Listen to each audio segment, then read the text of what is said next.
Hi, welcome to Honors Algebra 2 Trig. I'm Miss McCormick. Sorry, skipped a slide. Okay, behavioral expectations while on distance learning. While your students so far have been great and respectful, just a few things to keep in mind. Students should be in the Zoom waiting room prior to the start of class so we can start on time. So students who log in a few minutes late are gonna miss information. Students should have the camera on during class unless the teacher has given them permission to turn it off, or unless your student has emailed me or sent me a chat letting me know that there are technical issues. Okay. All students should keep their microphone on mute unless they're asking me a question or answering a question or otherwise given direction to use their microphones. All students should treat both myself and with all classmates with respect, which again, so far has not been an issue. And something that's very hard for a lot of kids during distance learning is being focused on the lesson. So really when we are doing notes in class, having a discussion in class, students should be facing whatever device they are using. They should not be engaged in outside conversations. They should not be watching TV, texting friends, because they're gonna miss a lot of information. If your student needs to use a restroom or print a document during class, just please have him or her send me a message in the Zoom chat to let me know. And students should stay logged into Zoom until I dismiss the class.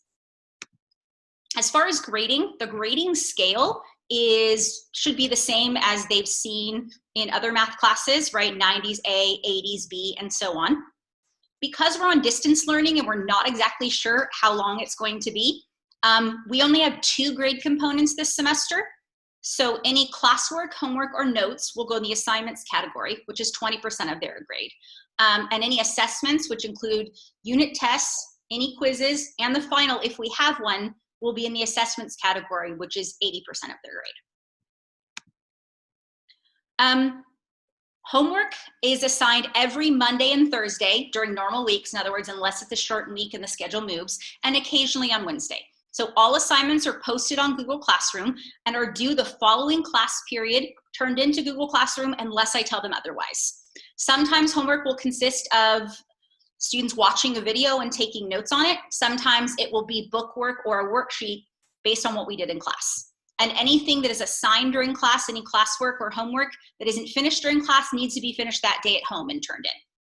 For turning in assignments, I apologize. The 2 preferred methods are either doing the assignment on a separate sheet of paper or printing it out and then using the free app Cam Scanner to convert it to a PDF and turning that into Google Classroom, or if you have the Cami plugin that allows your student to type directly on a PDF, that works as well. If for some reason your student isn't able to do that at certain times, then another option is to create a Google Doc and take pictures of the assignment and place those in the Google Doc and turn that in. Regardless, all work is expected to be shown for full credit. So when I'm grading, whether it's homework or it's tests, classwork, whatever, I'm looking for the work, I'm looking for the process. So that's generally where most of the points come from. As far as assessments, this semester we will be doing in-person real-time Zoom assessments. So all assessments must be taken in class with the camera on and finished and turned in before the student can log out. Again, I grade on work, so all work must be shown to be eligible for full credit.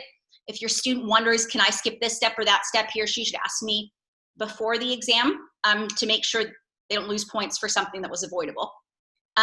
Assessments should be turned in the same way as assignments, so using Cami, Cam Scanner, or the Google Doc, turn it into Google Classroom.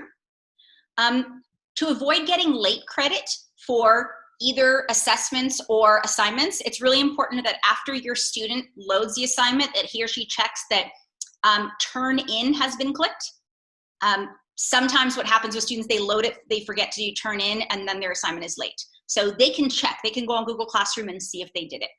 As far as what can be used on a test, students may use a scientific calculator, but it's considered cheating if they are getting help from any other person on the exam, if they are sharing a copy of their exam or getting a copy of someone else's exam, or if they're using outside technology such as PhotoMath to do the work.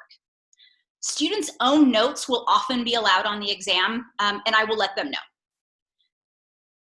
And each time we're going to have a unit test, there will be a review period the class prior, and they will have a review sheet.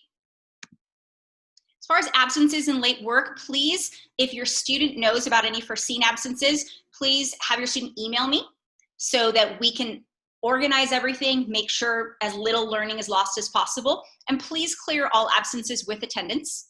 And just like during the regular school year, students have 1 class period per day of absence from class to complete missing work for full credit. And it still goes into Google Classroom, same as regular work.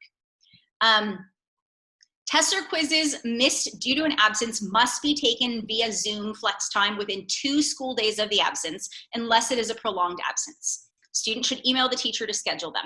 So since I'm available in the Zoom Flex Time automatically, no appointment needed, Monday, Tuesday, Thursday, Friday, 1:40 to 2:30. Those are good times, or if your student needs a different time, they should email me and we can set something up. But it does need to be within 2 school days, again, unless it's an extended absence. Any work that is not turned in when it's due, other than absent work, is considered late. So your student may turn in work through the end of a unit and earn up to 60% credit. So by the time you see this video, we will have finished Unit 1. So Unit 1 work will be gone, and we'll be starting Unit 2. So if a student doesn't turn in work on time for Unit 2 and it's not absent work, up until the day of the Unit 2 test, and that night of the Unit 2 test, they can turn it in and at least get late credit. Anything turned in after the end of a unit will be marked as 0, but turned in. And when I'm grading late work, I look for the same standards as far as showing work and quality of work. So if you have questions, while we're on distance learning, email is absolutely the best way, because voicemails, I may get them only once a week, because I'm not teaching from my classroom every day, but please don't hesitate to reach out with questions, concerns. I know distance learning is challenging for all of us. And what I usually say in in-person back to school night is Honors Algebra 2 is often the first time that your kids, your honors students, hit a temporary wall in math. And I emphasize temporary because let me see, this is my 21st year teaching, and Honors Algebra 2 Trig specifically, I think I've been teaching for 15 years, okay? And I can tell you, the kids who hit a wall but change their habits and behaviors will improve. So a lot of kids come to Honors Algebra 2, they did really well in Honors Algebra 1 without that much effort. They did well in Honors Geometry with maybe a little more effort, but Honors Algebra 2 is harder because it combines all of the Algebra 2 standards with half of the pre-calculus standards. Whereas like Honors Geometry is all the geometry standards plus like maybe 10% more. So we're covering 1.5 years in a year. And in some cases we go more in depth than in regular pre-calculus because they're preparing for Calc BC. They have to have strong skills. So if your student is getting frustrated, please encourage them to come to Flex Time, ask questions, get help. Whenever I take questions during class time, encourage them to ask.